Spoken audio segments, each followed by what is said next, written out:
the conclusion of the great debate with KP today on Locked On A's.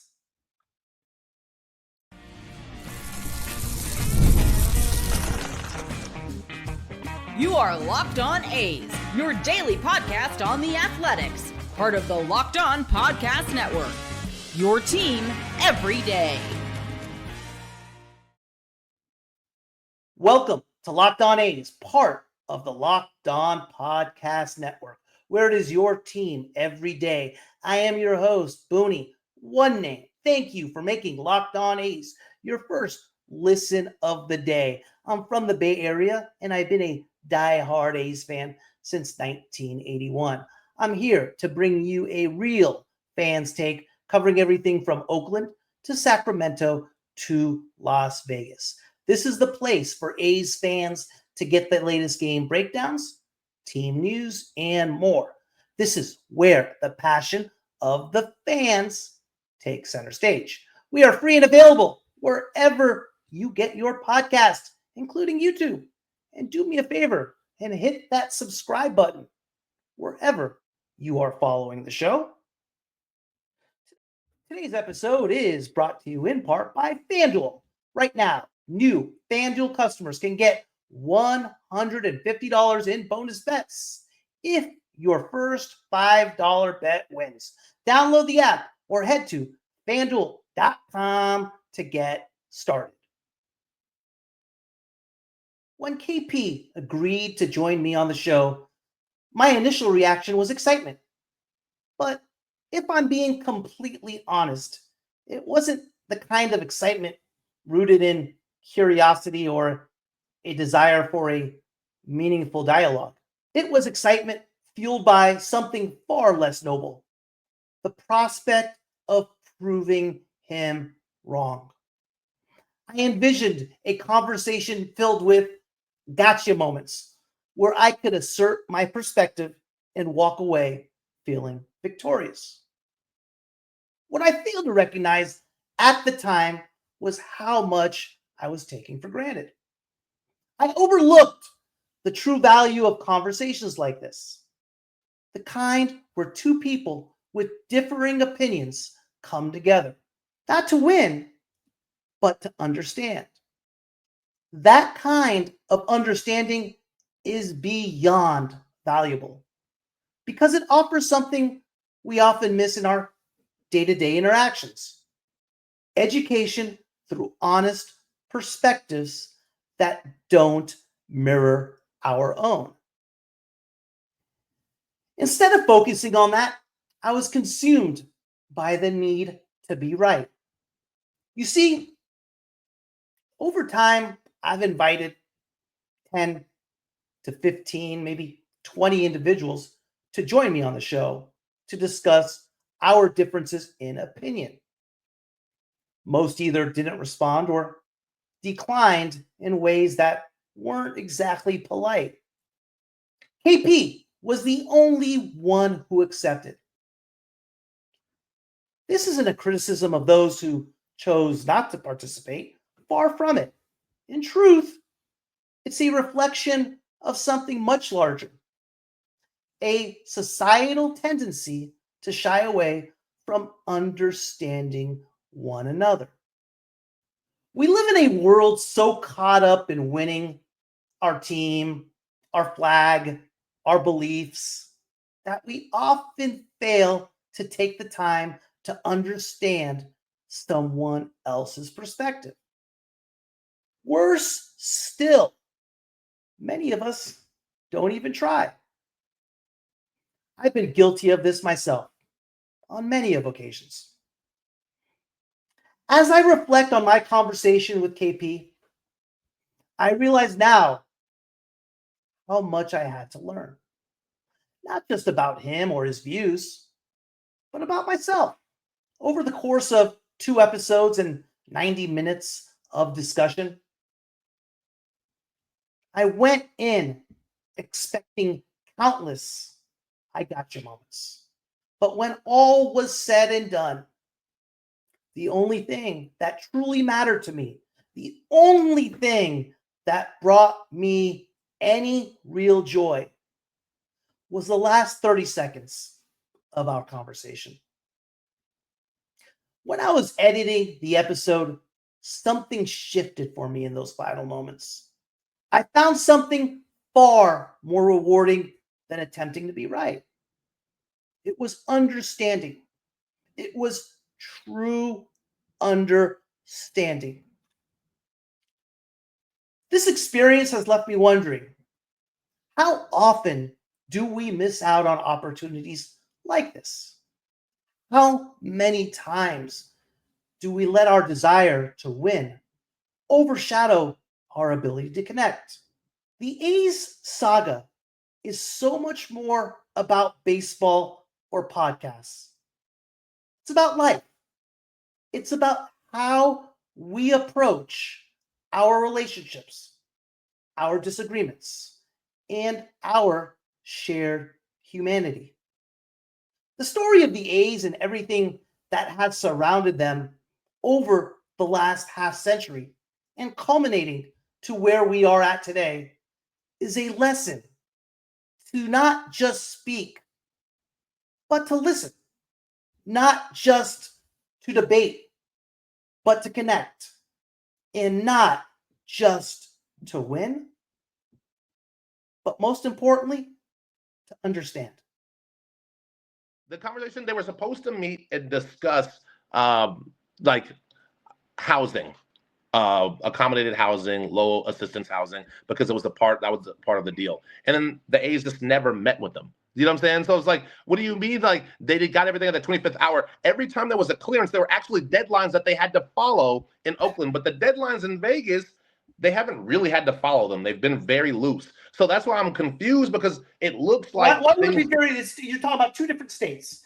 Yeah, but I'm local. I'm local. I'm here in the Bay Area, and it was pretty loud about the different regulations and attestations that needed to be covered, the certifications that they needed to clear, and then they would clear them. They were cleared. And I'm gonna be real, I didn't think they would get cleared. But because they were getting cleared, I thought that there was progress, right? Now, when they would try and meet, they were supposed to sit down and meet to discuss the one thing that was holding it up, because the money was all figured out. The money was all there. The grants were there. And what ended up happening was they were supposed to meet and connect and discuss the low assisted housing. There was a certain number that the city wanted versus You're how much. You're talking about 2023, correct? Yes. Yes. Yep. Yep. Yeah. Yeah, I'm with you. But the point is, you keep saying the very end, like, are you discussing the stadium project or not? Because that's what the timeline was. It's not as if they were looking in 2019. And for the other stadium projects that you're discussing, those weren't real. What do you want to discuss? The Peralta site? They didn't even clear that with the school. I didn't talk about the Peralta site. I know, but I'm saying, like, there are other stadium sites that they were trying to get to. You had mentioned that when you spoke for about 15 minutes about like all. But that had nothing to do with anything. But it does. Because the Peralta site. The only reason I mentioned the Peralta site was because the commissioner came out publicly against the A's. What I'm trying to say is that you said that Lou Wolf and the guys wanted to stay, because right now you're referring to timeline. You're saying, hey, look, like they were back against the wall. Like if you talk about it over a 20-year period, yes, it's last minute. But that's when they were discussing Howard Terminal, which was the most feasible option. And up until then, there were several sites that had failed for a litany of reasons that had to do solely with A's ownership. No, not solely. It was on both sides. Peralta? It was both sides. Peralta, they never even cleared. The site wasn't even real. I'm not even. Exactly my point. Exactly. I'm agreeing with you. The Peralta site had nothing to do with Oakland, though. The Peralta site is in Oakland. It's in nothing Oakland. to do with Oakland. Peralta's privately owned. But it's in Oakland. And the A's has nothing to do with the city, though. Okay, but the A's have the due diligence to go clear the site if you want to build there. That's the point I'm making. That had to do with Peralta itself. It had to do with the Peralta College Board. That's who's right. Yes. But they said. What are you talking about Peralta for? I agree with you on Peralta. Right. But what I'm trying to do is lay out all of the different sites and the failures on the A's organization to complete them. Because locally here, they just started saying oh, we're really excited to build, yada yada yada. And they did that with San Jose. They released a rendering, a gorgeous one. But also the city didn't want to cough up the funds. The people were protesting what the potential traffic would be. Fremont site had a very similar thing. San Jose or Fremont? San Jose wasn't happen either. Exactly.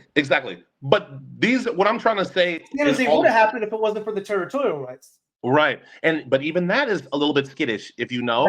That would have happened. That's the skittish one, and the only reason I say that is because the territorial rights were conditional upon the Giants. It was conditional upon the A's. Oh, the A's actually building a location or not. And so after a certain timeline, that was supposed to go away, but they upheld it, and that's one area I didn't really understand. It went to the Supreme Court. I mean, San Jose was never going to happen.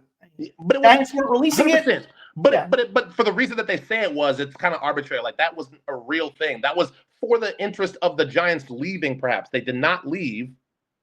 You know what I'm saying? And so that whole territorial thing was all skittish. Like that doesn't even exist in any other market. Not Chicago, not New York. You're right. But it had the Giants firmly held that. If they wanted to, had nothing to do with the Giants moving or not. They held the territorial rights on that one. So right. they in essence blocked the move. Right. Yeah. But in legal court of action, when you look at the contract, it was just conditional upon their relocation, and that never happened. They actually settled in San Francisco. Right. It's a Supreme Court rule. I mean, we can go back and forth on that forever. I'm with you. Okay.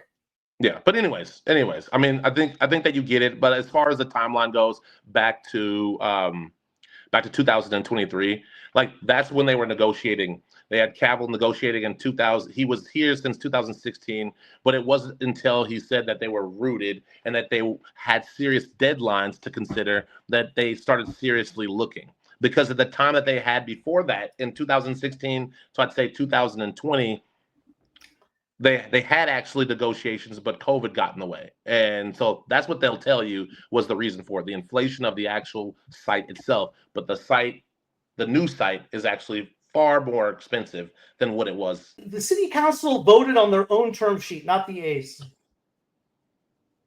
And they voted to approve it, but not on the A's term sheet. So yeah, and on the merit of affordable housing. It was on the whole thing. It was regarding the whole stadium project with regard to Howard Terminal, I believe. Yeah, and it was about the money. It was about the money that be designated from the site, earned from the site. So essentially your stadium district, right? And it was about the affordable housing. That was a big bargaining chip. That was a big piece of conversation between those two things. How much the A's would make from the site and whatnot. And so like when they did shift their efforts, it was strange because the land was leased in Vegas, and you're relying on tourists coming to your stadium. They were saying, oh, yeah, we expect to fill a stadium. We expect to sell out for the next 20, 30 years. 33,000. I don't think it will. No, I don't think Right. Yeah. And this is all arbitrary. We still don't even know. We need like actual renderings. But I'm just saying the conversation, you're familiar with it. It's been these things along with the land being leased. So it's like, you'd rather lease the land for ancillary development that you don't own over a stadium that you do own with ancillary development that you do own. You can kind of see the contradiction. Why was that necessary here but not there? Yada, yada, yada, so on and so forth. I'm not disagreeing that the A's wanted to leave. Yeah. Right. I think that's really not disagreeing with you at all. Right. I am saying this. I am saying that if it was the Raiders instead of the A's in the same exact position, the city of Oakland, the county of Alameda would have done a lot more to keep them. It's like, I can't disagree with you, but I'm going to tell you, it is because of the Raiders that the city didn't want to do with sports teams. I'll tell you that. It is because the Oakland City is still paying for Mount Davis. I'll tell you that. That's why they are. Yeah, that's why the city is very sensitive to dealing with sports teams because they feel like they got burned before. So I don't know if they would have done more. But also, Booney, can we be honest? Football is not baseball. It's two different animals. I agree with you. It really is. The Raiders could have gone to Alaska, Booney. They were gonna, it's the true America's team. The global brand is crazy. They were suggesting moving to Irwindale when they were going to LA. Like the Raiders can go anywhere and thrive. You know what I mean? I agree with you, but my point being is the A's never wanted to be in Oakland, and the city of Oakland didn't do everything in its power to keep the A's. And a few reasons for that. When Howard Terminal was coming up and it got to a vote, it was the eighth most important thing with regard to what they wanted to get done in the city. There's so much other things that citizens were worried about with regard to Oakland, with regard to paying rent, with regard to being able to afford groceries, rather than a $12.5 billion project for a stadium. 100%. I'm not saying Fisher was right. My point being is that the whole story from the A's needs to be told. Yeah, from the lack of attendance. That like some of the details are a little bit faulty, but like I think we can agree there that it does need to be told. And you're right about that. You're right. Oakland was not willing to bend for some of the priorities, that being education, houselessness, crime. You're absolutely right about that. That's true. But my whole thing is like it's not necessarily about that. When you say more, I think what Oakland did that was pretty helpful was do their due diligence, and they were able to raise money without taxing the people, because the people are already taxed extremely and still paying for Mount Davis and a litany of other things. So like the money was still there. With all things considered, they still were able to raise the money. But like my whole thing is like, if it's a stadium that you wanted, you could have got the stadium. What made that difficult was the ancillary development itself. So when you leave and you're like, we don't need the ancillary development, the hotel is going to take care of that, then that's where the questions are like, okay, man, like that's why it's like that's a little bit strange. It's a strange move. But again, I don't disagree with you. I do not disagree with you one bit.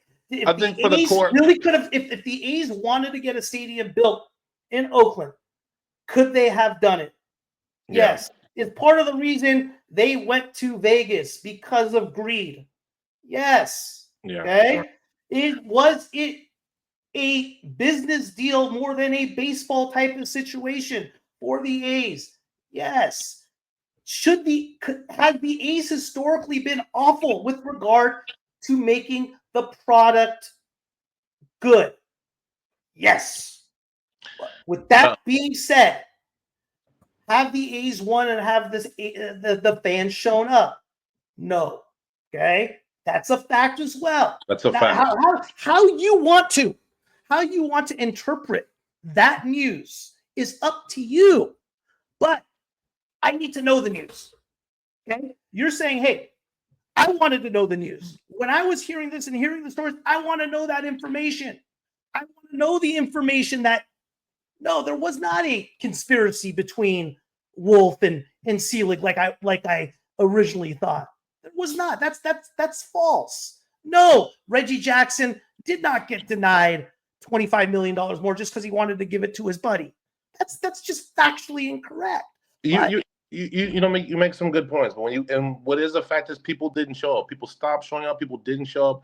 But I think even that, like when you say that, it's without responsibility. It's without accountability. It's just like, oh, people didn't show up because they don't care. And that I think that we both know isn't really true. And I think if you were here to see, if you got to into the stadium, everything was closed in the stadium. And I'm not talking about just the end days. I'm talking about concessions are closed. I'm talking about the bars are closed. I'm talking about sections are blocked off. So when you say that, it's like, how can I have a good experience? I'm paying major league prices. If you look at the average price of A's tickets and everything else in there, this is before we even get to season tickets, versus the Cardinals and some of the more stable franchises, you're paying essentially the same thing, but your experience is far more denigrated. So it's like, it's crazy when we're like, oh yeah, people didn't show up. It's like, how could you? You wouldn't go to a restaurant if the bathroom was in the kitchen, and that's essentially what it was. Like, you could see all of the decrepitness of the stadium itself. And so like, there's a story behind that. Where is your owner? Where is the responsibility? Where's the accountability? So you're right. People did not show up. That's on behalf of the city. That's. I'm not disagreeing with anything you're saying. Okay. Yeah. My point being is I want to know this. I don't want to be told half the truth. Okay. Yeah. I want to be able to interpret the story how I feel. But the story dictated by who, Booney? You know what I'm saying? Like destroyed by the facts, though. But the facts clearly have two faces. They clearly have two faces, right? Like Vegas has a truth. Sacramento has a truth. Oakland has a truth. Like the only thing I've learned in all of this is that everyone has an angle, and that in those angles is where you kind of got to find, okay, what was this? What was that? Because there's objectively, but we weren't there for any of the objective stuff that happened. All we know is what was reported. Do you know what I mean? And being a part of the media here, like you think the media here is objective?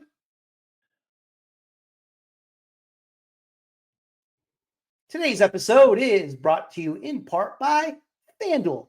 When the game tips off, the NBA action is just getting started, and there's no better place to get in on it than FanDuel, America's #1 sports book. So even if you miss the opening tip-off or want to bet on a fourth quarter comeback, you can stay in the action. And if you are looking for a bigger payout, you can even combine your live bets into a same game parlay. I love using FanDuel's live betting feature because it keeps every moment of the game exciting. Whether I'm backing my team for a late game rally or picking a player to hit a clutch three, I never feel like I missed my chance. Plus, the app is easy to use, and when you win, you get paid instantly. Right now, new FanDuel customers can get $150 in bonus bets if your first $5 bet wins. Just visit FanDuel.com to join today. That's FanDuel.com for your shot at $150 in bonus bets. Make every moment more with FanDuel, the official sportsbook partner of the NBA. You think the media here is objective? I think the media, it depends who you're listening to. It depends on your media source, right? I mean, like, there's national sources, Booney, there's national sources that you can trust and you can't trust. Am I right? Let me tell you something, KP. The conversation you and I are having is the first time I have ever heard two people on opposing views in this situation. There's something wrong with that. There is something wrong with that. That is impossible to have. This is the first time I've ever heard anything on opposing views. I've invited maybe 10, 15 people to discuss their opinion. You're the only one that has accepted. It's impossible with an issue like this not to have two views that are being discussed. 100%. That is all I'm getting at. I'm not disagreeing with you on Fisher. Yeah. I'm not disagreeing with you on the A's put a bad product on the bad product as you describe it. Okay, maybe I get a little bit. I didn't mean the on-field product. I just meant as an organization. And I agree with you when you're talking about the stadiums and the bathroom and all that stuff. 100% agree with you. And at the end of the day, I'm not saying I disagree with anything that went on, but if someone's trying to hide one thing or another, then it's just like, let me make my own interpretation. 100%. And that's all I'm getting at. Like I say, if you have 2 years where you're talking to Mayor Teng Tao about her support of the stadium, and then she gets indicted and not one media member talks about that, it's part of the story. Yes, whether you disagree with that or not, that's up for interpretation. Jerry Brown was also a big advocate for the stadium, but like it's hard to get everybody on board because of the Mount Davis and stuff like that. So I recognize that has been a challenge historically, and I recognize that I'm in the Bay Area. Things move slow here. Anything that revolves around like the civic duty of the city versus sports in relation to each other, it's difficult to get things done here. It's difficult to develop here. Like there are absolute challenges here. And as the truth comes out, or people's versions of the truth, there are certain things that have nuance that all I wanted was to be cleared about. And no, you did not say, I want to revisit this. Earlier, you were like, oh, I didn't say that I wanted to put down any Oakland fans. No, you didn't. But like, there was a particular point that you were like, I'm sure that you were tired of going back and forth with Oakland A's fans because you had mentioned several times that they were negative. And you're like, I hope that bothers you, like yada, yada, yada. And so my whole thing isn't that you want to go against any A's fans. I wouldn't insinuate that. But just that, like, I think there's a truth that isn't entirely accept it, and no one has to accept it. You understand what you understand, but I want it to be out there, right? And so, like, in coming on with you today, I hope there are certain things there's more balance to the story, because I think the acceptance is that they're leaving, and I've made my peace with it. That's the end of it. At the end of the day, we'll see where it goes. But there are certain things as to how we got here that sometimes bother me. And in particular, it's that this whole experience is solely an A's fan's fault. And like, John Fisher is somehow the hero now because he's able to erect a stadium in any capacity. And that's not words that you said, but I just kind of mean general storylines that I've kind of been seeing that I'm like, it doesn't sit right. That's all. Yeah, no, I agree with you. And I get it, but I have my opinion based on what I think that happened. And I should be able to form that opinion based on the interpretation that I understand. And like I said, the media and what I've been told, and I conveyed it, I felt manipulated and lied to because it wasn't full truth. I want to be able to make my own decision and evaluation. And I think at the end of the day, I agree with everything you're saying. My complaint and my anger towards the whole thing was, okay, you're saying this, and this, and this. Fair enough. That's all true. But there's also this, and that. Yeah, 100%. And I want to make my own interpretation. And I want to make my own decision based on that. The last thing I ever thought this would turn into, and I think this is maybe me being naive, was political. I think when you look at this country and you look at the society and the culture we live in, it's so darn divided. Yeah. But there's different outlets, whether you are a Fox person or a CNN person or whatever it may be. You have two sides to the story. And if you go to a people on the left, they'll be watching CNN, for example. They will not change the channel to the other side because they don't want to hear it. And that's vice versa as well. Yeah. If you go on the other side, they don't want to. They don't want to hear it. This is what this turned into. 100%. That baseball's being this now. Yeah, you can tell in the comments. It's gotten very ugly. And I think the problem was where you probably misconveyed me is during 30 minutes. I'm saying the other side. Yeah. Where where the other side in my head is like that's already been established. 100%. 100%. And it's not just you. It's not just you either. It's not just your voice. I just kind of hold you accountable because it's your platform. And so like the comment that I read the comments too. And so like it's not just you, it's kind of like what is being said. And so like I feel like there are things that needed to be said so there's more understanding out there, but it's not solely like Booney said this. Like when I say Booney, I'm just saying like locked in on A's and what's being said about either of the location sites and the team. But like, yeah, you're absolutely right. It did get highly politicized, and you can tell like some of the comments are really nasty going both ways. And so like I try to stay out of it as much as I can. But isn't it crazy? Like I said, this thing's been going on for years, and this is the very, very first time I've seen two people talking about it from 2 points of view. 100%. Because everyone wants to know everything, right? And I can sit here in front of you and tell you I don't know everything, but these are some things that I understand, and these are some things that make sense to me. These are things that I do know, and you can do the same, and then we can fill in the gaps, and that's how you get to a greater truth. Like it has to be objective. It has to just be discourse. And so like I think one of the things I'm not liking that's becoming with the A's fans is this fractionalization. It's the Sacramento A's fans and the Vegas A's fans and the Oakland A's fans. And like the move is already hard enough. The team trying to get back to where it was is hard enough. But this political battle behind the scenes is it's too much. You know what I mean? Yeah. No, there's no question about it. Sometimes fans in general, not necessarily Oakland fans, they take their sports team like it's an outreach program. 100%. Like it's a community, and it is a dirty, money-making, greed business. There's more to Oakland than just like a news clip, and even Sheng Tao, and like even with all its problems, it still has challenges. There's other cities that Detroit and Cleveland and Baltimore. There's still beautiful cities that you can appreciate that have a flourishing sports a landscape, but they have similar issues. The city too before even now, right? Northern California in general has a problem. It sits 3 miles across a bridge from San Francisco. So like I feel like we remove all that stuff at the convenience of being like the Giants are this crystal like beautiful thing. Okay, but San Francisco also has some similar issues, and Oakland isn't all bad, even though it's not perfect. It's not.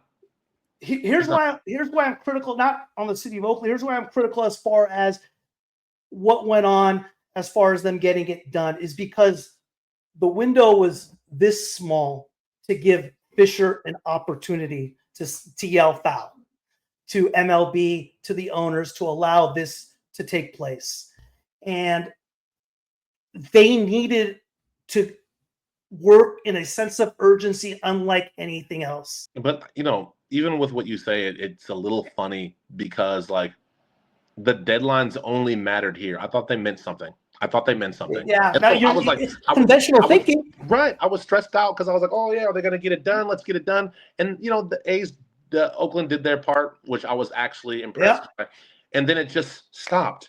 But then you did the parallel pass, and then when you switched, there were deadlines, but they didn't matter. And now you're looking at a stadium being built in 2029, maybe 2030. My whole point in saying that is like, if you wanted a stadium here, you could have still got something done by 2026. And so it's like the 100%. That's all I want to say. It's like these deadlines matter to who and for when. You're still going to wait a decade from when we had this initial conversation about relocation. They wanted them here going through a traditional route. What they needed to do was do everything for Oakland, for the A's. Excuse me, not for Oakland. They needed to do the environmental report. They needed to file it. They needed to do everything on their own. It needed to be something where it was 95% city of Oakland, 5% the A's. Is that fair? I think. No. I mean, I think so. I think more than any of that, honestly. It's not fair. None of it's fair. I think Major League Baseball had kind of just had enough. I think what happened with Major League Baseball, and this is my criticism on the sell the team campaign and the reverse boycott. I think when Manfred was supportive of the A's staying in Oakland, that changed when everything became public. The sell the team campaign, the fans got on board with it, and the only thing that Major League Baseball just was like, Commissioner, you better take care of this. This is starting to affect my city. This could start affecting me. And I think that's what happened. It started being a snowball, and the owners went to the commissioner like, this better not come down on me now. We don't want to be the next Ace. You better take care of this. And I think that's what happened. Yeah, I think it was actually a part of a bigger initiative. I think they knew that this is the way that was going to go. I think that they wanted to. I think they saw Oakland as a lost cause. Oakland's always been this. It will always be this. We need to make an example out of a franchise. Get John out of there. Get him to Vegas. Show the other owners in the other cities that they can lose their teams. I think it was a leverage play. I think it was a TV contract play. This is me personal. This is just my conjecture and my opinion. But I do think that they were like, this is an initiative to advance the sport because now I'm starting to see other stadium deals get done. Municipalities are starting to fork up change. They're starting to get things done a little bit. I think this was also an effort to get close to gambling, create a customer fan experience. I think this was a way to secure divisional realignment for better TV contracts because Bally's was failing. So I feel like they felt like this was a sacrificial piece. And it was a very necessary one. So what? A few thousand fans get hurt in this whole thing, but they improve the sport. And so, Fisher was also trying to maximize revenue without spending on the team and depending on attendance. 100%. And Vegas is the perfect spot for that. Perfect, right? But my whole thing is I wonder what is the aptitude to make money only because he's leasing the land, right? And he doesn't own the ancillary development part of it. So I feel like that kind of cuts into his earning potential. Am I missing something there? I do feel that way. I know I think the corporate sponsorship is an absolute goldmine in Vegas. Okay. I think it's just humongous. You're looking at a team now that's going to its fourth city. And historically, the A's have had the same identity across 4 teams. So at what point are you just you didn't invest in Kansas City. You didn't really want to invest in Oakland. Like, are you going to get here to a place with other teams and the Raiders, and it's going to be more of the same? Like, to get something out, you need to put something in. That's what investment is, right? And Fisher doesn't want to do that. And so, like, at what point do you, like, if you want to see reward, you have to do something. And so, like, I look at that pattern of a team that's been traveling for the past 100 years, and I look at his other investment, the soccer team, which we've talked a little bit about, and how same thing. He got a new stadium, and he still remained negligent. They're last in payroll, last in attendance, but they have a new stadium. It's really beautiful, by the way, by the San Jose airport. But they're not better franchise for it. And so, like, my concern is that he continues to do this and get rewarded for it. You know what I mean? And so, right. No, I want to see a new stadium as bad as anybody else. Like, yeah, I think that'd be beautiful and awesome. And, like, and so be it at this point. If it's in Vegas, if it's in SAC, awesome, whatever. But my point is, like, John Fisher, that doesn't make him the guy still. You know what I mean? I 100% agree with you. Yeah. The narrative as far as him being a bad owner, 100%. And I think in Vegas, they're going to have a core fan base that's strong, just like any other city. And I think it's a great sports town. I think there was something special with Oakland, but I don't think they care. I don't think ownership. I don't think it doesn't matter either. Like, maybe in the first couple of years, it's going to take some time to get off the ground, but it'll be fine. It'll be fine. We'll get to see how awesome of a town Vegas is. I think Sacramento will be pretty special as well. I'm excited to see that because there's a lot of A's fans that come from that area. That's a perfect example of Fisher, though, and that's one thing that still drives me nuts is there was no reason for them not to adopt Sacramento's name. Oh yeah, 100%. That's just like, I mean, can you just 100% shit on yourself anymore? I mean, Booney, but then he puts the patch on the sleeve. It's confusing. And also, why couldn't you keep I don't mind having the Sacramento patch on there. It's kind of cool looking. Why can't you also keep the elephant? It just is a part of the history. It's just is A's. It just is A's. You know what I mean? I've never sat here and defended Fisher as far as what he's doing. The only thing I've ever said is he hasn't broken any law. Everything he has done has been allowed. Absolutely true. The point is, and when I go kind of back and forth, is people wanting him to fail. I don't care if he does or doesn't. 100%. 100%. You know what I mean? I don't care. It doesn't matter. Yeah. So for me, the A's not signing free agents was kind of like what represented Oakland, the underdogs, always being counted out. That's what was special. Because when I first started being an A's fan, they had the high expensive teams. And when they got rid of that, when Schott and Hoffman owned, and they sold, I was pissed. I didn't like that. I didn't like the not participating in free agency. It put the A's in a cultural spot where we were irrelevant. It put us in a spot where we you don't participate. So you don't keep your players. So it's hard to get people that are going to the Hall of Fame. It's hard to participate in the off season. It's hard to be relevant if you're doing. So I 100% agree with you, but it's to my point of tell me the full story and let me make my own interpretation. I personally, and I know I'm a minority, I liked it.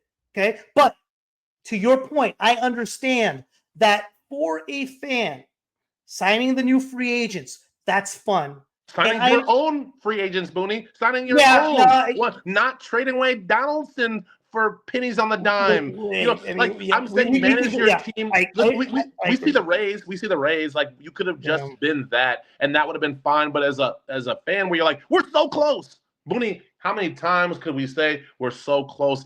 We're a piece or two away. We could be something. I didn't want Matt Olson for that price. I'll tell you that. Hey, it looks like a good shakeout now. But now we're just talking baseball, right? Yeah. So if we're having that conversation, but it sucks when you're never even in the ball game. 100%. Yeah. 100%. So I and just talking. I didn't like the Olsen signing. I didn't like Matt Chapman was a freaking A. But for what those guys are getting paid, I'm like, dude, I'd rather go elsewhere. But that's a baseball conversation. 100%. We were never even in the ball game. We couldn't have that. 100%. And so and it just from your casual fan, the nationwide experience. They don't know who's on your team. They haven't heard of them. You're not signing your players. It just creates this abyss where you exist away from baseball. And so part of the fun this year has been we could participate because we made some acquisitions. We signed some players. We have a face of a franchise, Booney. That's crazy. So it's exciting and it's fun, and I think that the boys are going to do well. I'm looking forward to seeing what the growth looks like in this. I hear you. I agree, and you made a good point earlier. That kind of things like, hey, the hardcore fans like me and you, we understand as far as what winning is, and we follow these guys, but to the common thing that did hurt the product, they didn't go out and sign the free agents, and I think really more importantly than the signing of the free agents that's out on the market is signing your own players. You have to at least keep your guys that have earned the money, right? Or just a simple compliment, like your David Justice. I agree with you. And I think I don't know. There's been a lot of players where I'm like, this would be a cool player to keep for a couple years. What's 15 million? You make a good point on Simeon. 100%. And I was pretty hot because I don't think anyone follows the draft like I do. That's what got me into the draft was the A's. Yes, I was pretty hot at because you have to because we didn't do free agency. It's fun, right? I mean, NFL and NBA drafts a freaking blast. 100%. No one pays attention to the MLB because it takes longer and it takes shorter now. It's less time for them to get to the majors. It used to take like 4 or 5 years. But now it's like 2-3 years, But the NBA and the NFL, you get to see immediate impact, so it's very exciting. Baseball, there's a learning curve, so you kind of gotta wait, Yeah, no, I hear you, man. I hear you. Hey, well, I love you still, man. You're still my guy. Absolutely, likewise, bud. This was fun. Absolutely, man. Hey, I really appreciate the conversation, and thanks for the openness. I'll get this up. It's 117. It's probably going to be at least, what is it? 2 episodes at least. 2 episodes. Cool. And I'm gonna edit out all your cussing at me. No, I'm just kidding. Go ahead, text me, all right? You take care, brother. All right. Good talking to you. For sure I will. All right, man. Absolutely. Later. Thank you for making Locked On A's your first listen today. For your second listen, find Locked On MLB. Baseball guru Sully brings a daily blend of humor and baseball, keeping you updated on every rumor and story throughout the off season. Find Locked On MLB on YouTube or wherever you listen to your podcasts.